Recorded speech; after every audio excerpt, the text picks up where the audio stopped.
এই কালিটা আমি হয়েছিলাম আসল হবে, যেটা রাজা কুণ্ডুদার মাও বলেছে সেটাও আসল নয়। এই কালি সত্যি আগে আমার এর আগে দুবার মনে হয় ভোট হয়েছে, মানে আমি ভোট দিয়েছি, এই সময় কিন্তু কালি উঠেছিল না। এইবার দেখো কালি উঠে গেছে, দেখো নেই। এখানটা দেখলে বুঝতে পারবে একটু একটু যে এই জায়গাটায় আছে। তোদের আঙুল ভালো না, আঙুল ভালো না, কালি পচা। দেখো তোমার না আমার ডিপ থাকে সেখানে, হ্যাঁ সেখানে আমারও নেই, এটাও ঠিক কথা, আমার ডিপ থাকে আমার নেই। এটা আমি আজকে না আমার মেয়ে একটু ভদ্র, আমি অতটাও ভদ্র নই। মানে আমি আমার কলেজ লাইফে আমি কি করতাম, দিতাম আর ওখানটাকে বেরিয়ে এসে উপরে নোকের থেকে মুছে দিতাম, মানে মুছে দিতাম। কখনোই মুছিনি, ও কোনোদিন মোছেনি, কিন্তু আমি কালি মুছে। ভালো লাগে, এটা আমি পছন্দ করি। আর আমি পছন্দ করতাম না, আমার নেল পালিশ চটকে যাবে না। অনেক স্টাইলিশ ছিলাম এখন।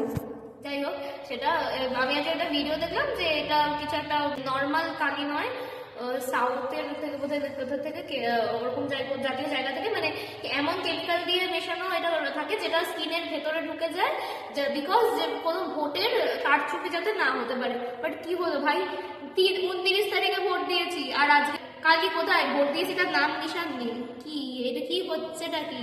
যাই হোক, অনেক বুকে ফেলেছি, আমাকে পড়াতে যেতে হবে।